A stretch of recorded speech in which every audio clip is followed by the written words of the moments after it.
A paz do Senhor Jesus, sejam bem-vindos. Eu sou Adriano Lessa e esse é mais um Momento Palavra de Luz. E o nosso Palavra de Luz de hoje está no Evangelho segundo escreveu Mateus, capítulo 15, versículo 21 ao versículo 23, que nos diz assim: E partindo Jesus dali, foi para as partes de Tiro e de Sidom.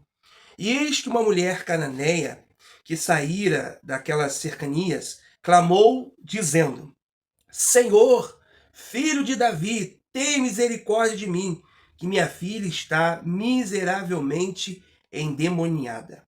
Mas ele não lhe respondeu palavra. E os seus discípulos, chegando ao pé dele, rogaram-lhe, dizendo: Despede-a, que vem gritando atrás de nós.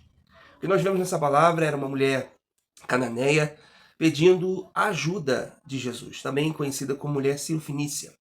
O Evangelho segundo escreveu Marcos, ela é chamada de Cirofenícia. Nós precisamos entender nessa palavra é que a mulher, ela era cananeia, e os cananeus, eles eram inimigos do povo judeu. Tá? Eles eram inimigos dos judeus. E, portanto, era considerada, segundo a cultura, alguém que não deveria, Jesus não deveria parar para ouvir, Jesus não deveria parar para nem sequer dar atenção. Quando os discípulos falam despede-as, não é despedir ela com a bênção dela, com resposta. Não. O que eles estão dizendo é, na verdade, manda essa mulher embora, despede ela de mãos vazias, porque, na verdade, ela estava incomodando, além do mais, ela era do povo inimigo. Jesus ele fica em silêncio, mas diante daquela insistência, Jesus ele responde àquela mulher. No versículo 24, Jesus disse assim: Eu não fui enviado senão as ovelhas perdidas da casa de Israel. Mas a Bíblia diz que então ela chegou, versículo 25, ela chegou, o adorou, dizendo: Senhor, socorre-me. E Jesus, ele continua respondendo ela. Jesus disse: Não é bom pegar o pão dos filhos e deitá-lo aos cachorrinhos. E aquela mulher continuou insistindo. Ela disse: Sim, Senhor, mas também os cachorrinhos comem das migalhas que caem na mesa dos seus senhores.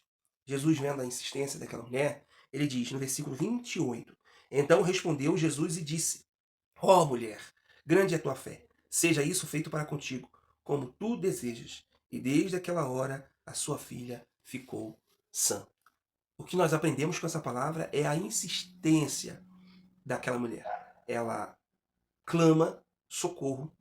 Jesus fica em silêncio, ela continua clamando. Ela adora Jesus. Ela reconhece Jesus como o Senhor da sua vida. Então Jesus disse para ela: Grande é a tua fé. Aquela pessoa que não era considerada pura, porque para os judeus, os cananeus eram impuros, os gentios são impuros. Mas Jesus, ele olha para a situação daquela mulher, ele olha para a petição dela, ele olha para a insistência dela, ele olha para a fé dela e ele responde. A Bíblia nos diz em Isaías, capítulo 55, versículo 6, buscai ao Senhor enquanto se pode achar, invocai a Ele enquanto está perto. Em Atos dos Apóstolos, capítulo 10, versículo 34, nos diz que Deus não faz acepção de pessoas. O que Deus deseja é que nós venhamos buscar a Ele com um coração sincero. O que importa é buscar ao Senhor em espírito e em verdade. Deus te abençoe, fique na paz. E esse foi mais um momento. Palavra de Luz.